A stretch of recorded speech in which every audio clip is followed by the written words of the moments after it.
el Día de Muertos. Recuerden que todo este mes es un mes especial, es un mes donde podemos estar en contacto con nuestros seres queridos, el mes de los muertos. Quiero compartirles que el año pasado, durante el Día de Muertos, viví algo que me dejó pensando mucho. Todo comenzó cuando llevé a mi sobrina Clara al Panteón San Efrén, aquí en Ecatepec, para visitar la tumba de mis abuelitos. Como siempre, el lugar estaba lleno de vida en estas fechas. Familias, flores de cempasúchil, veladoras. Un ambiente que, aunque solemne, se sentía alegre, así como los mexicanos vemos la muerte. Clara, que apenas tenía 6 años, correteaba entre las tumbas mientras mi hermana y yo acomodábamos la ofrenda. No me preocupaba. Siempre ha sido una niña curiosa. Y de repente la vi parada, mirando a un niño que estaba más adelante. Era un pequeño como de su edad, con el cabello negro y una expresión seria. Me pareció raro porque no había visto a nadie con él. La niña y el niño intercambiaron un par de palabras, y luego él le pasó una flor marchita. Me reí un poco al verlo. Pensé que era uno de esos momentos bonitos que solo pasan en estas fechas, así que no le di demasiada importancia y seguí en lo mío. Cuando Clara volvió, lo hizo con una cara que no le conocía. No estaba asustada, pero algo en ella había cambiado. ¿Con quién estabas hablando?, le pregunté. Con un niño, me respondió bajando la voz. Me dijo que tenía que irse porque se estaba haciendo tarde. No quise inquietarla, así que solo sonreí y seguimos con la noche. Pero las cosas empezaron a ponerse raras en los días siguientes. Clara decía que en su cuarto, por las noches, escuchaba risas. A veces mencionaba que olía las flores del panteón, como si estuvieran en la casa. Y yo trataba de calmarla diciéndole que seguramente era su imaginación. Hasta que una noche la cosa cambió. La escuché gritar y corrí a su habitación. Estaba en un rincón temblando y con los ojos llenos de miedo. ¿Qué pasó?, le pregunté tratando de calmarla. El niño, tía. El niño vino. Pero había alguien más con él. Una sombra grandota que se quedó en la puerta. Él me dijo que no dejara que entrara. Que si lo hacía, me iba a quedar con él entre las flores. Por supuesto que esa noche no dormí. Encendimos más veladoras y pusimos flores en su cuarto, como nos enseñaron nuestras abuelas. Con el tiempo, Clara fue olvidando lo sucedido. O al menos eso parecía. Yo en cambio sigo sin olvidar. Y ahora, comunidad, mientras el próximo Día de Muertos se acerca y el aroma del cempasúchil empieza a aparecer en las calles, noto cómo Clara mira de reojo la ventana, como si esperara algo. Y en esos momentos, cuando la casa está en silencio, no sé, a lo mejor es mi imaginación y a lo mejor me estoy volviendo loca, pero he llegado a escuchar, muy a lo lejos, una risa infantil. Hola, comunidad, mi nombre es Lorena y desde hace tiempo he querido compartir con ustedes algo que sucedió hace aproximadamente 29 años. Por las fechas cercanas al Día de Muertos, siempre recordamos lo que pasó con un hermano de mi papá. Verán, esto ocurrió cuando yo tenía unos 3 años. Mi mamá y mi familia nos contaron esta historia, y es que yo no la recuerdo. Mi tío Mangi, como le decíamos de cariño, era un hombre muy trabajador, y aunque no sabía leer ni escribir, era muy hábil en el negocio familiar. Nunca se casó ni tuvo hijos, pero siempre fue muy cariñoso con todos, especialmente con sus sobrinos. A mi hermano, que era un bebé, le decía mi cachorrito. Un día mi tío enfermó, y por más raro que pareciera, los médicos nunca lograron entender la causa de sus malestares. Le realizaron varias cirugías sin éxito. Era un hombre gordito, pero con el tiempo terminó en los huesos. Para mi pobre abuelita era desgarrador ver a su hijo en esa condición, y ningún tratamiento parecía ayudar. Al contrario, todo empeoraba. Estuvo así casi un año y su situación seguía deteriorándose. Mi familia, originaria de Oaxaca pero residente en la Ciudad de México desde hacía tiempo, mantenía ciertas creencias. Por ello decidieron contactar a una bruja de Catemaco. La mujer acudió al domicilio de mi abuelita, revisó a mi tío y pidió que la llevaran al panteón más cercano. Al llegar, sin decir una palabra, se dirigió a una tumba, de la cual sacó una foto y un muñeco lleno de alfileres. La foto era de mi tío de espaldas y tenía escrito: si no eres para mí, no lo serás de nadie. Te doy 1 año de vida. La fecha indicaba el mes de octubre.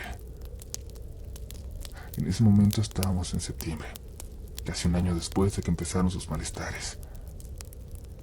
Regresaron a casa y la bruja les dijo que el mal que le habían hecho a mi tío estaba demasiado avanzado, que lamentablemente ya no se podía hacer nada. En un arranque de coraje, mi abuelita pidió que devolvieran el mal a quien lo había hecho, pero mi tío se negó. Dijo que tarde o temprano las personas pagan por sus actos. Tristemente, mi tío falleció el 14 de octubre, exactamente 1 año después de que empezó a enfermarse, y este suceso destrozó a la familia. 2 años después, también en octubre, mi mamá, que estaba a pocos días de dar a luz a su tercer hijo, se sintió mal. Mi abuelita, mi papá y yo habíamos viajado a Oaxaca porque un hermano de mi abuelita había fallecido, dejando a mi mamá con sus cuñadas en la Ciudad de México. El 28 de octubre, mientras estaba sola con mi hermano que ya tenía casi 3 años, mi mamá empezó a sentir que el bebé estaba por nacer. Encargó a mi hermano con la vecina y se fue al hospital.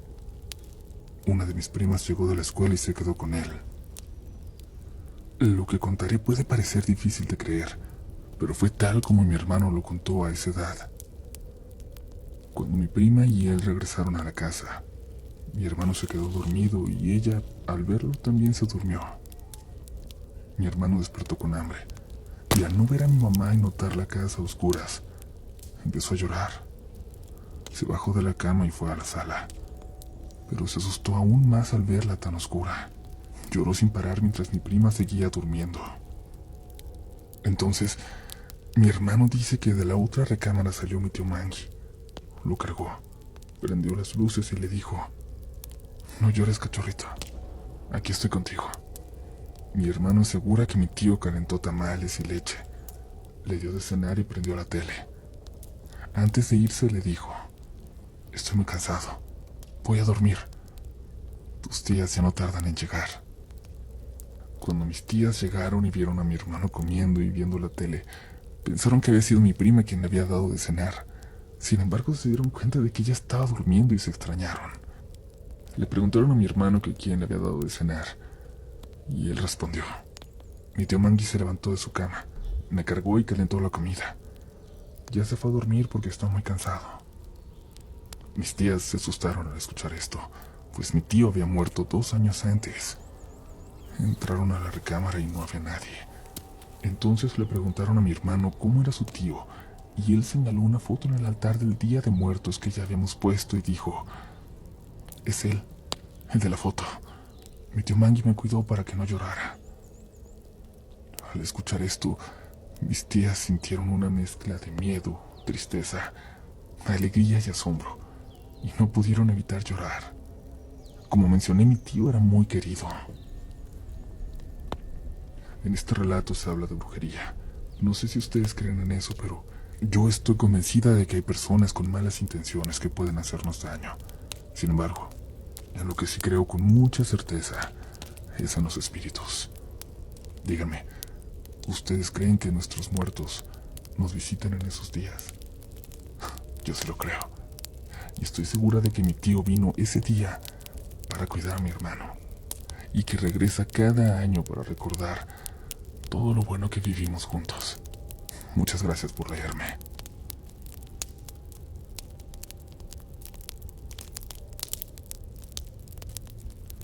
Desde que perdí a mi hijo Alejandro hace 3 años, el Día de Muertos se convirtió en algo más que una tradición para mí.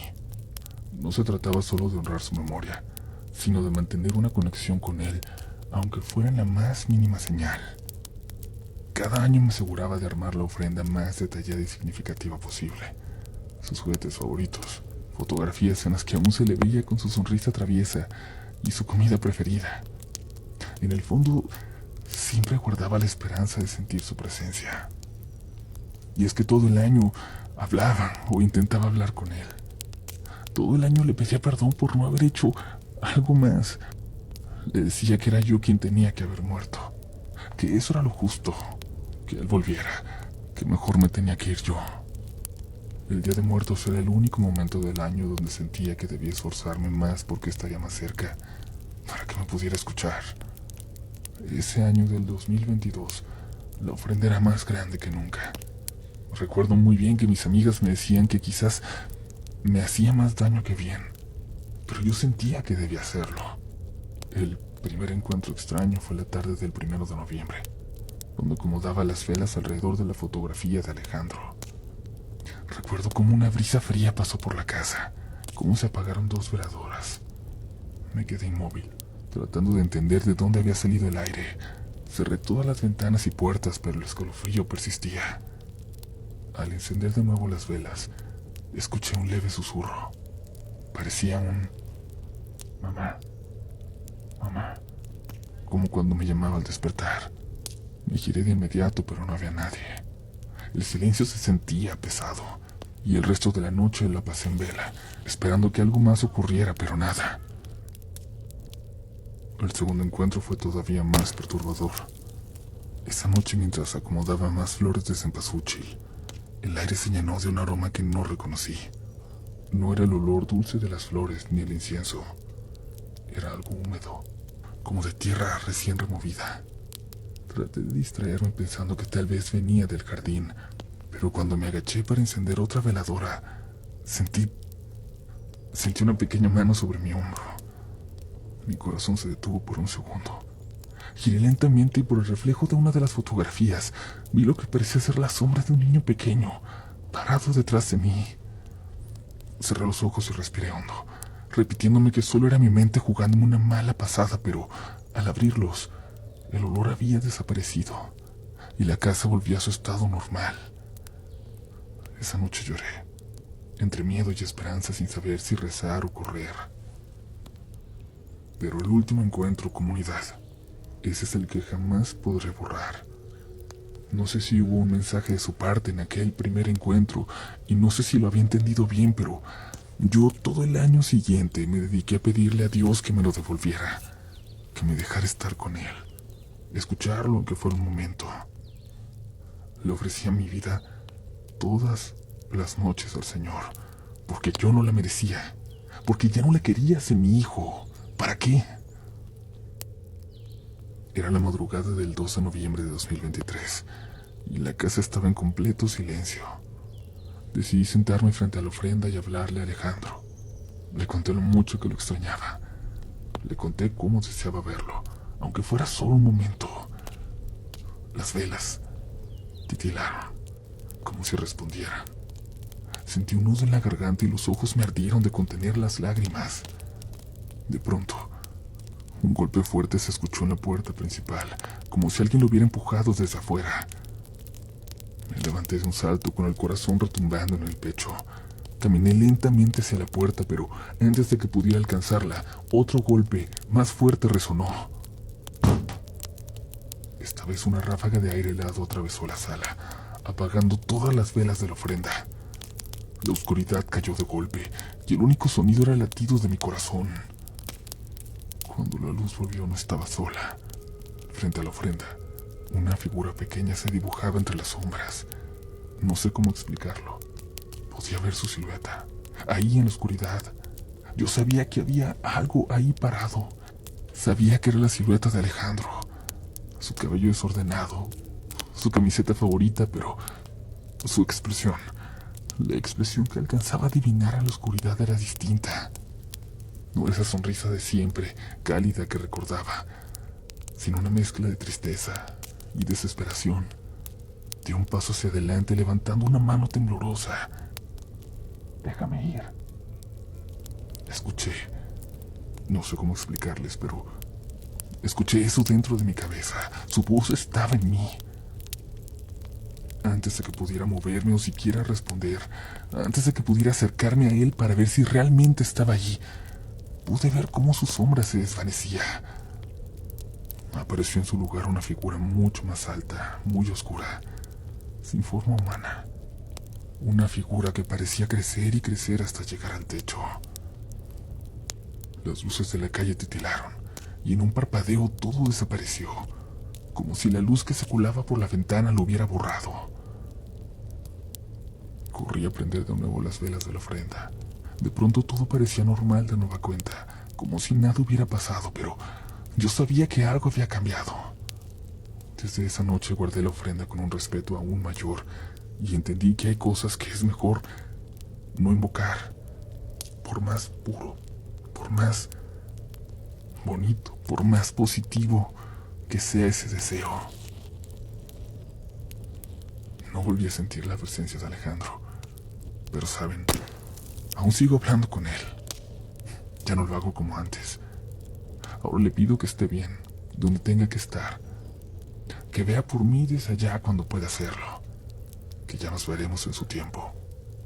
Y aprovecharé este día de muertos para ponerle su ofrenda, esperando que me visite, pero ya nunca volverlo a ver como lo vi. Me conformo con recordar su presencia, con saber que está aquí. Para terminar este episodio tan especial, tenemos una historia que se desencadena, que comienza en un día de muertos por un suceso bastante extraño, aunque esta historia va mucho más allá y se desarrolla por años. No quiero decir más porque quiero que se vayan metiendo en esta historia ustedes solitos, poco a poco, pero espero que la disfruten, aunque puede ser de esas que no los van a dejar dormir. Por ahora es momento de pasar esta última pero larga historia e invitarles a seguir disfrutando esta época de recordar tanto a nuestros muertos, de tenerlos presentes, porque están aquí, muy cerca de nosotros. Antes que nada quisiera que mi relato fuera anónimo, por favor. Los nombres que utilizo en el relato son distintos a los de las personas que participan en él. Este es mi tercer día tratando de escribir mi historia, ya que sinceramente hacerlo en casa me causa miedo. Siento que al narrarlo, todo aquello podría empeorar. Soy de Silao, Guanajuato, y la familia de mi papá es originaria de la capital. A pesar de que la gente no conozca a cada integrante de la familia, por nuestro apellido saben perfectamente de qué familia venimos. Desde niña he experimentado sucesos extraños, como ver y escuchar cosas. Hay ciertos lugares de Guanajuato en los que no puedo estar, pues tienen una energía muy pesada. Uno de ellos, por ejemplo, es el Museo de las Momias. Desde bebé, mi mamá no podía entrar conmigo, porque me ponía mal. Y ahora de grande nunca he podido terminar el recorrido. Justo al pasar por la momia de la viejita, conocida como la más conservada de todas, siento como si algo me robara la energía. Me empiezo a desvanecer. Cuando tenía alrededor de 4 o 5 años, un día de muertos, toda mi familia paterna, que es bastante grande, fue a visitar a los familiares en el panteón. Mientras caminábamos buscando las tumbas, no recuerdo por qué le grité a mi abuela: «Abuela, no pases por ahí, que ya te quieren llevar». Todos se rieron excepto mi mamá, que se puso nerviosa. Seguimos caminando y volví a gritar: «Abuela, no pases por ahí, te quieren ver mal». Esta vez mi abuela me ignoró y siguió su camino, y de repente un bote de los que se usan para poner flores cayó desde una tumba alta y la golpeó en el hombro izquierdo, fracturándole el brazo. Tiempo después, mi abuela, aún sin recuperarse, habló con mi mamá y le dijo: «Cuida a esa niña». Mi mamá no entendía por qué lo decía, si era por ser mujer o por alguna travesura. Así que mi abuela continuó: «Debes cuidarla mucho. Venimos de una familia de brujas, y aunque yo fui afortunada de no portar ese don, sabía que algunas de mis descendientes sí lo tendrían. Pensé que sería alguna de ustedes, de mis hijas, pero no. Es ella. Ella lo tiene, y la tienes que cuidar. Nunca dejes que se adentre en ese mundo ni que desarrolle ese poder, porque el costo es muy caro». Tienes razón, me quieren ver mal. Tienes razón, me quieren llevar. Mi mamá no dijo nada más, y al poco tiempo mi abuela falleció de un paro cardíaco. Nunca le mencionó a nadie lo que mi abuela le había dicho, pero desde entonces me hizo portar una estampa del Santísimo, sin explicarme por qué. Esta estampa me acompañó durante años, y aunque seguía viendo espíritus, me sentía protegida. Con los años, 2 de mis tías comenzaron a interesarse en la brujería. Ambas peleaban por quién de ellas tenía el don. Una se hizo devota de la Santa Muerte, leía cartas y hacía limpias, y la otra, que nunca se casó, practicaba brujería en sus parejas, metiéndose con magia negra sin protección. Esto al parecer abrió portales que dejaron cosas en esa casa, seres que casi la llevaron a la muerte. Esta tía, que era muy vanidosa, siempre nos dejaba jugar con su maquillaje y pelucas, pero mi mamá me advertía que no tocara nada de su altar, donde guardaba sus amarres. Un día, una prima, a la que llamaré María, sacó un alfiler de uno de los muñecos vudú. Yo le grité y le dije que lo que había hecho estaba mal, y ella solo lo volvió a clavar y nos fuimos. Al día siguiente, escuché que su mamá le decía a la mía que durante la madrugada María se había puesto muy mal, que no podía respirar. Estaba segura de que era por haber tocado lo que no debía. Con el tiempo la casa se dividió y cada quien se independizó. Cuando cumplí 12 años nació mi hermana y la estampa pasó a ella por protección, ya que aún no estaba bautizada. Desde que la estampa dejó de estar conmigo, no me sucedió nada extraño por un tiempo. Ayer escuché los 3 episodios de Quién contra mí, los que van después del crucifijo del padre Lucas, y recordé que, como le pasaba a Juana con la monja, yo también sentí una conexión inexplicable. Parecía que por más que evitara ese mundo, algo siempre me llevaba de regreso. A los 15 años, comencé a sentir una fuerte curiosidad por saber sobre brujas y brujería. Esa necesidad me causaba peleas con mi mamá. En el colegio católico, cada vez que me confesaba, le decía al padre: «Padre, mi fe se está perdiendo». Y así era. Cada vez me sentía más alejada de Dios. Una noche, mientras dormía, escuché una voz gruesa que me despertó gritando: «¡Hey! ¡Hey! ¡Despierta!». Otra noche, la puerta de la cochera se abrió y azotó. Otras veces escuchaba pasos en el pasillo. Todo esto me asustaba y me di cuenta de que no estaba lista para entrar en ese mundo. Investigué sobre cómo evitar esos sucesos y leí sobre el tercer ojo y cómo cerrarlo. Aunque no lo logré completamente, sí pude evitar algunos eventos. Aún así, canalizo energías y siento cuando un lugar o una persona tiene una carga negativa. Soy la más afectada en mi casa cuando hay discusiones o envidias. El año pasado volví a convivir con María. Aunque éramos vecinas, no había platicado con ella en mucho tiempo. Sufría ataques de ansiedad y su papá hacía bromas sobre que estaba loca. Le pregunté si en su casa me espantaban, ya que era la parte donde más cosas raras sucedían antes de construirla. Me confesó que sí, y me dijo lo siguiente: «A mí me asustan muy feo, pero nadie me creía. A veces por la tarde se me subía el muerto incluso estando sentada. Una semana no dormí nada porque me espantaban todo el tiempo. Y mi papá nada más decía que estaba loca. Y mi mamá pensaba que eran mis nervios. Un día, cuando fui a la prepa, mi mamá estaba en la cocina y me vio pasar. Dijo que pensó que se me había olvidado algo, y mi sobrino subió corriendo detrás de mí, pero bajó llorando diciendo que no era yo. Mi mamá subió, pero ya no me encontró. Esa noche no pude dormir. Le contamos a mi papá, pero pues claro que no nos creyó. Más bien pensaba que mi locura se estaba contagiando en los demás. Pero fíjate que mientras cenábamos, él dejó su celular en la mesa y empezó a regañarme. Y de pronto escuchamos un ruido muy fuerte y volaron un montón de pedazos que brincaron de la nada, como si algo se hubiera roto. El celular de mi papá estaba en el piso. Fue como si lo hubieran lanzado contra la pared.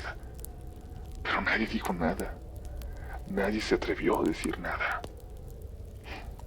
Al día siguiente, mientras cenábamos, todos escuchamos el llanto de un niño.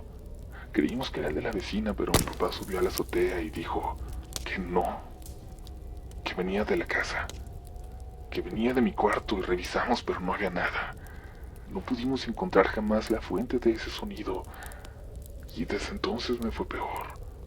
Me enfermaba, no comía, y mi cara se me llenó de granos. Una vecina sugirió llevarme con un brujo en Irapuato y lo hicimos.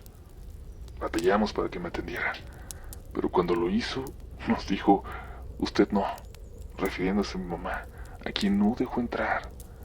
Y yo empecé a llorar sin saber por qué. El brujo preparó hierbas y me pasó una limpia por mi cuerpo, diciendo que un familiar cercano quería hacernos daño. Y luego dijo, tienes un muerto contigo, y tú misma lo dejaste entrar, tal vez al decir una frase, como pásale en un sueño. Después de un mes de limpias empecé a mejorar, pero dejamos de ir porque no podíamos seguir pagando. Ya no nos alcanzaba el dinero. Las noches empeoraron y me fui a dormir con mi hermana Caro.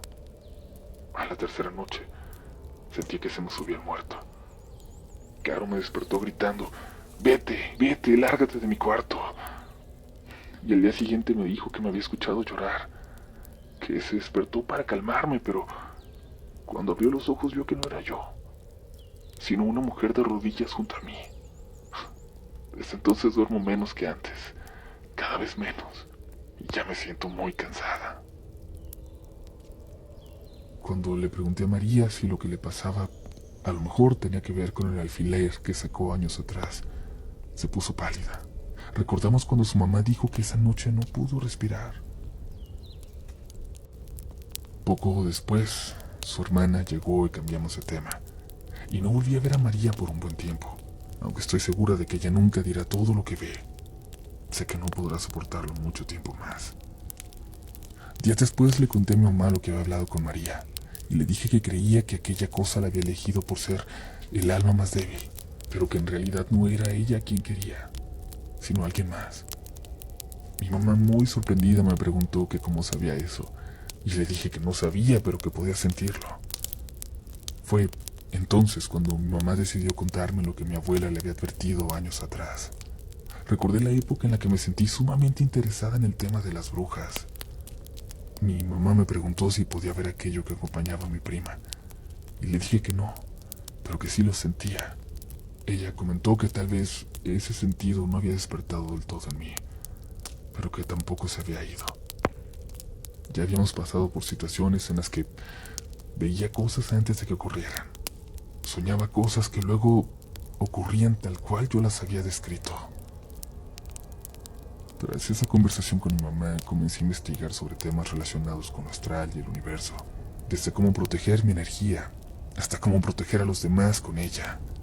Lo más fuerte que desarrollé después de aprender más sobre estos temas fue la capacidad de meterme en los sueños de otras personas. Esto era extraño porque obtenía información sobre ellos. También podía canalizar la energía de las personas en mi entorno y saber cosas de sus vidas al verlas. Esa tía que hacía amarres a sus parejas, aunque nunca se casó si tuvo hijos, y hace unos 6 meses su nieta Abby comenzó a vivir algo similar a lo que le pasó a mi prima María. Abby, de 15 años, un día lluvioso vio cómo gusanos empezaban a entrar a su casa desde la calle. Al principio pensaron que era por la basura, pero al salir notaron que los gusanos salían de la tierra. Abby entró a buscar cloro para ayudar a su mamá a limpiar, y al volver a salir, vio muertos. Vio unas gemelas que señalaban un lugar. Vio un hombre con un papel con un número escrito, y otro hombre que sostenía el brazo de un niño. Abby entró corriendo a la casa seguida de su mamá. Cerraron las puertas, pero ella seguía viendo a esos fantasmas. Y uno de ellos, el que más la aterraba, rodeaba la casa como buscando una entrada. Describió a esa figura como una bruja. Llamaron a su abuela, mi tía, quien las llevó con una bruja que tenía fama de ser charlatana. Durante la sesión, la bruja cubrió a Abby con una sábana blanca y comenzó a rezar. Mientras lo hacía, Abby seguía viendo los espectros y comprendió que querían decirle algo. Las gemelas señalaban la casa que había quedado sobre sus cuerpos. El hombre con el papel, el número de su casa, y el hombre con el brazo, el de su hijo. Cuando la bruja terminó, le contó todo lo que había visto. La bruja le dijo que no era un mal sino un don, y que podía sacarle provecho. Mi tía la sacó de allí diciendo, yo te enseñaré, mi niña. 3 días después, vinieron a nuestra casa y nos contaron todo. Miraba a Abby y notaba algo extraño en ella. A veces veía una sombra detrás que se ocultaba para que no la viera. Mi mamá le preguntó si seguía viendo a esas personas y ella dijo que sí, pero que solo venían de noche. Yo le pregunté, hay alguien a quien ves incluso de día, y es algo malo, ¿verdad? Se puso pálida y asintió, describiéndolo como un hombre alto, vestido de negro y con un sombrero muy raro. Esa descripción me erizó la piel, ya que yo había soñado con él muchas veces. Siempre lo veía en la puerta del patio que conecta con la casa de mi tía, como si buscara algo. Unas semanas después volvieron a visitarnos. Nos dijeron que las cosas se habían empeorado. El hombre ahora intentaba llevársela. Decidieron buscar a una santera quien les dijo que Abby no tenía un don, sino que era un mal que le habían echado a su madre y que cayó sobre ella. La santera les dijo que una persona cercana, creyendo que tenía un don, había intentado robárselo, y por eso el hombre quería llevársela. Cuando mi tía escuchó esto, pude ver la molestia en su rostro. Pasaron los días y de repente mi tía enfermó gravemente. En una comida familiar, mi papá contó que ese día se había encontrado con José, una expareja de mi tía. Mi papá mencionó algo que me sorprendió. Ese es el tipo con el que pasó todo aquello. Yo le pregunté a qué se refería, y nos contó que una vez alguien llegó gritando a casa de mi abuelo, diciendo que mi tía estaba mal. Al llegar, encontraron a José leyendo la Biblia, mientras mi tía se retorcía en el suelo. Se escuchaban cadenas en el techo. Cuando lo sacaron de la casa, dicen que un pájaro negro lo siguió hasta la casa de mi abuelo, donde José dejó de leer, y vieron a un hombre vestido de negro con sombrero en el balcón de enfrente. Ese hombre era el que José decía que la atormentaba desde que intentó hacer un hechizo para obtener más poderes. Se quedó en el balcón durante noches hasta que desapareció. Yo no entendía la conexión de ese hombre con mi tía y su nieta, hasta que una noche soñé con mi abuela fallecida. Ella me dijo lo siguiente: tu tía quiso robarle los poderes a su propia nieta. Ella desea ser la descendiente y la seguirá buscando. Jamás te dejes ver, mi niña. Jamás dejes que se den cuenta que tú tienes un don. Ella le debe algo muy grande a ese hombre. Cuídate. Desde entonces, supe que mis sueños eran señales. Aunque no me interesa desarrollar este don, encontré un amuleto de protección. Lo activé para sentirme más segura. Hace poco vi un video de un brujo que decía que quienes tienen un don y no lo desarrollan, deben arrancarlo por completo, pues de lo contrario tendrán problemas toda su vida. Algo en mí no quiere deshacerse de esto, y sé que tiene un costo. A mis 22 años evito salir a fiestas en Guanajuato, y solo entro a los panteones donde está mi familia. Te pido otra vez que este relato sea anónimo porque nuestro apellido es conocido, y no quiero que mi tía sepa que porto aquello que tanto desea, aunque espero que ella no escuche relatos de la noche. Cuando escuché el relato del crucifijo del padre Lucas, sentí pánico al saber que aún hay brujas, pero también una extraña sensación de pertenencia. Sé que el amor por mi familia es más fuerte, porque ser bruja significa estar sola, pero tengo el presentimiento de que tarde o temprano alguien me va a encontrar. Mi tía o mis hermanas me encontrarán.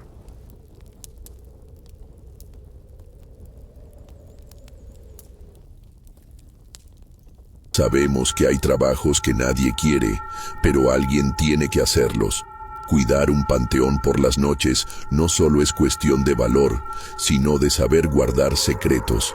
Hay muertos que descansan y otros que no lo harán jamás.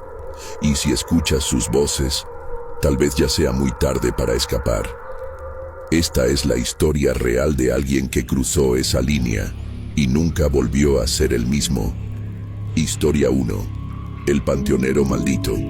Voces desde la cripta en Ciudad Muerte. Me llamo Saúl Mena y esta historia ocurrió cuando tenía 24 años, en el año 2014, en un pueblo perdido de Coahuila llamado Villa Dolores. Yo no tenía trabajo, había dejado la prepa sin acabar y las deudas de mi familia no dejaban de crecer. Un día, en la tienda del centro, vi un cartel que decía: se busca velador para el panteón municipal, turno nocturno, buen sueldo, sin preguntas. Aunque me dio mala espina, necesitaba el dinero. Me presenté y me recibió el encargado, un tipo serio llamado Don Cipriano. Lo primero que me dijo fue: aquí no se trata de valentía, sino de respeto. Y me dio una llave antigua, oxidada. Nunca entres al mausoleo central después de medianoche, nunca. Yo pensé que solo era superstición de pueblo. El primer turno fue tranquilo, hasta las 2:33 am. Estaba haciendo ronda cuando escuché algo. Una risa, de mujer, dentro del cementerio. Pensé que alguien se había colado, así que tomé mi linterna y comencé a buscar. Al pasar cerca del mausoleo, sentí un frío inhumano, como si algo me abrazara por dentro. Y entonces lo escuché. Una voz susurró en mi oído: ¿tú también quieres quedarte para siempre? Me giré de golpe. No había nadie. Corrí a la garita y no salí hasta el amanecer. A la siguiente noche, llevé conmigo un rosario viejo de mi abuela. Pasó todo tranquilo, hasta que cerca de las 3 am, vi una figura vestida de blanco parada entre las tumbas. Pensé que era una broma, pero al alumbrarla no tenía rostro. Solo una masa de carne podrida y 2 ojos que sangraban. Desapareció cuando parpadeé. Volví a hablar con Don Cipriano. Me dijo: esos no son fantasmas, muchacho. Son las voces del panteón. No buscan asustarte. Quieren que les respondas. ¿Responderles qué?, pregunté. Lo que callan los vivos. Y no dijo más. Esa noche no fui a trabajar, pero el teléfono de mi casa sonó a las 3:33 am. Respondí, y una voz me dijo: ¿por qué no viniste? Aquí te estábamos esperando. Colgué, temblando. Al día siguiente, al volver, encontré un cuaderno tirado dentro de la garita. Era de un velador anterior. Las últimas hojas estaban manchadas de sangre y decía: las voces me hablan. Una niña me pide que le ayude a encontrar su cabeza. Un coronel muerto me grita que su tumba está maldita. El mausoleo es una prisión de almas. La última línea me marcó. Yo ya no soy yo. Si alguien lee esto, no duermas aquí 3 veces seguidas. Ya era demasiado tarde. Yo llevaba 5 turnos seguidos. La tercera noche fue la peor. Las estatuas lloraban sangre, las tumbas se abrían solas, y del mausoleo salían voces de niños rezando al revés. Una fuerza me empujó al suelo. Al abrir los ojos vi a mi madre, muerta hace años, diciéndome que me fuera, que no me uniera a ellos. Logré arrastrarme hasta la salida. Renuncié al día siguiente. Don Cipriano no dijo nada, solo me miró con lástima y me dio un sobre con dinero. Gracias por aguantar lo suficiente, me dijo. Hoy trabajo en un supermercado, pero todas las noches, sin falta, a las 3:33 am, mi celular vibra con un mensaje sin número. Regresa, todavía no terminamos contigo. Y a veces, cuando paso cerca de un cementerio, escucho esas voces, esperándome, susurrando, recordándome que fui uno de ellos, aunque me haya ido. Historia 2. El trabajo nocturno que nadie sobrevive en Tepexpan. Me llamo Josué Barrera y esto pasó hace unos años en el Estado de México, específicamente en un viejo complejo industrial de Tepexpan que llevaba décadas abandonado. Yo había dejado de estudiar y andaba buscando cualquier trabajo para ayudar a mi madre. Una noche, mientras revisaba anuncios en Facebook, me apareció uno que decía: se solicita vigilante nocturno para bodega industrial, pago diario en efectivo, no se requiere experiencia. No decía mucho más, pero el pago era el doble del mínimo. Llamé y me citaron esa misma noche. El lugar estaba a las afueras del pueblo, cerca de la carretera vieja. Un edificio oxidado, con paredes grafiteadas y ventanas rotas. Me recibió un señor flaco, moreno, que no me dio su nombre. Solo me dijo: no preguntes, no toques nada, y pase lo que pase, no te salgas del círculo.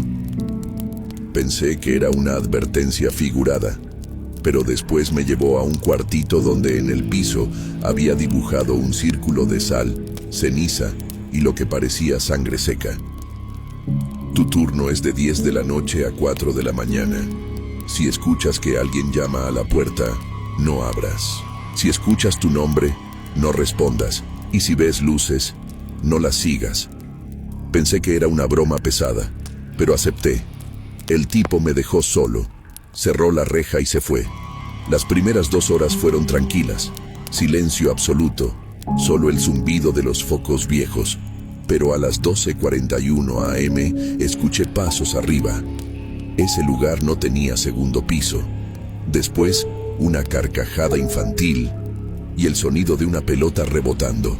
Me puse los audífonos, pero incluso así, escuché mi nombre, dicho con la voz de mi madre.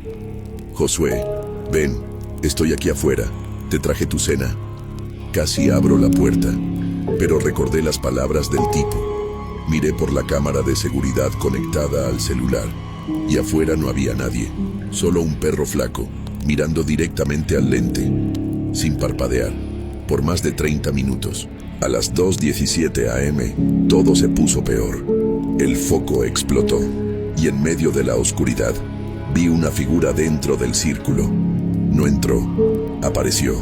Era una mujer sin rostro, solo una piel pálida, arrugada como pergamino, y un cuello larguísimo. Se inclinó hacia mí, y me susurró algo en un idioma que no entendí. Y después, te vamos a ofrecer algo mejor. El aire se volvió pesado, mis oídos sangraban, y el piso temblaba, como si algo debajo de la bodega se moviera. A las 3:55 AM, todo se detuvo. La mujer desapareció, y justo a las 4:00 en punto, el tipo regresó. Yo salí sin decir una palabra. Me pagó en efectivo y me ofreció regresar la noche siguiente. Me negué, pero desde entonces cada noche a esa hora, 4:00 AM exactas, mi teléfono suena, sin número, sin nombre, solo una voz que dice, no puedes renunciar a lo que ya firmaste. Y en el fondo, el sonido de una pelota rebotando, una y otra vez. Historia 3. El niño del almacén. Turnos de terror en el centro de distribución. Me llamo Mauricio, y esto pasó en 2022. Cuando empecé a trabajar en un centro de distribución en Irapuato, Guanajuato, en el turno nocturno. La paga era buena, y aunque el ambiente era algo pesado, nunca me imaginé lo que iba a vivir. Era un almacén enorme, con techos altísimos, filas y filas de racks llenos de cajas, y luces fluorescentes que parpadeaban sin razón. Mi trabajo era sencillo: verificar escáneres, monitorear el sistema RFID y asegurarme que no se quedaran zonas activas sin vigilancia. Todo iba normal, hasta que una noche vi a un niño. Al principio pensé que era una alucinación por el sueño. Eran las 2:33 de la mañana, y mientras revisaba el pasillo H7, vi a un niño pequeño, de unos 6 o 7 años, entre las tarimas. Estaba de espaldas, con una camiseta blanca sucia y los pies descalzos. Oye, ¿estás bien?, le pregunté, pero no respondió. Avancé con la linterna, pensando que quizás era el hijo de alguien del personal de limpieza, pero cuando me acerqué, ya no estaba. Solo quedó una caja abierta tirada en el piso, con un sticker roto, como si algo hubiera salido de allí. Lo reporté, pero nadie me creyó. Me dijeron que seguramente era un reflejo o una sombra. Pero esa misma semana, otros compañeros comenzaron a reportar cosas raras. Escáneres que se activaban solos, cajas que se movían en cámaras de seguridad, y una voz infantil que decía, ¿quieres jugar conmigo? Una noche, me tocó cubrir el último turno solo. Ya no había nadie en el edificio. A las 3:17 AM, las luces del pasillo B4 se apagaron, y en las cámaras vi claramente cómo una pequeña figura caminaba entre las cajas. Pero lo más escalofriante fue esto: las cajas se abrían solas a su paso, como si estuvieran respondiendo a su presencia. Fui con el supervisor, un tipo viejo llamado Don Felipe. Cuando le conté, no se sorprendió. Solo me dijo, «Te apareció el niño, ¿verdad? Eso pasa cuando alguien nuevo llega, pero no le hables. Y sobre todo, no le sigas el juego». Me explicó que años atrás, antes de que el centro fuera remodelado, esa zona había sido un almacén más antiguo donde un niño había quedado atrapado durante una fuga de gas. Murió ahí, y desde entonces se aparece de vez en cuando. Él no sabe que está muerto, me dijo. Cree que todavía está buscando a su mamá. A mí se me heló la sangre. Desde entonces, cada vez que escucho pasos pequeños detrás de las tarimas, me hago el que no veo. Me pongo los audífonos y rezo.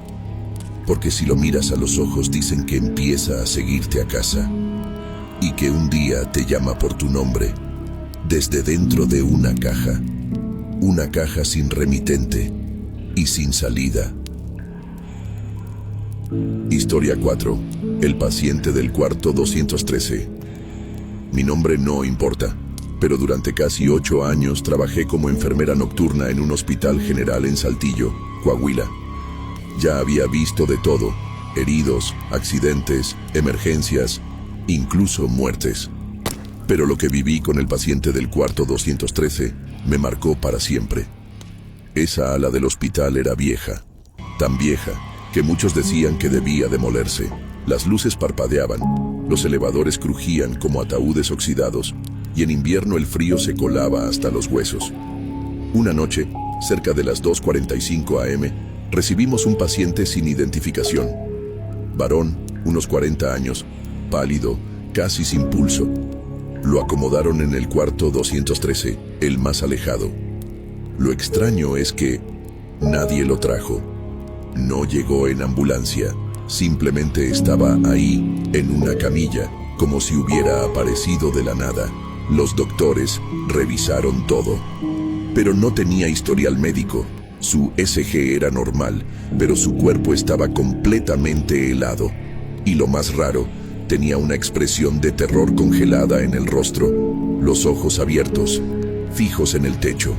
Mi jefa, la enfermera de guardia, me pidió revisarlo cada hora. Así lo hice, aunque algo en mí no quería acercarse. Esa primera noche, a las 3:33 a.m., escuché un ruido en su habitación, como si alguien llorara. Abrí la puerta y el paciente seguía acostado, pero ahora con los ojos cerrados, cosa que no era posible, porque desde que llegó, había permanecido con la mirada fija, completamente inmóvil. Volví a cerrar la puerta, pero escuché pasos detrás de mí. Cuando volteé, no había nadie. La segunda noche fue peor. Uno de los residentes me dijo que vio al paciente caminando por el pasillo con una bata gris y goteando sangre. Yo no le creí, hasta que revisé las cámaras. Y sí, allí estaba, 03:16 a.m., un hombre caminando lentamente hacia la morgue y entrando a ella. Pero el paciente nunca se había levantado de la cama. Yo misma lo revisé a las 3:20. La tercera noche decidí quedarme vigilando desde fuera de la habitación. A las 3:07 a.m., la puerta del cuarto 213 se abrió sola. El aire salió tan frío que se formó vaho en el vidrio. Y entonces lo escuché, una voz susurrando: «Tú también vas a venir». Al entrar, la cama estaba vacía, solo quedaba la bata, doblada con cuidado, y en el monitor, en lugar del ritmo cardíaco, había una línea recta, pero con algo más, un registro de latido nuevo. A las 03:33, justo cuando lo escuché hablar, llamamos a seguridad. Revisaron todo. No encontraron huellas ni registro de ingreso, ni cámaras funcionando esa hora. Después de ese incidente, el cuarto 213 fue sellado.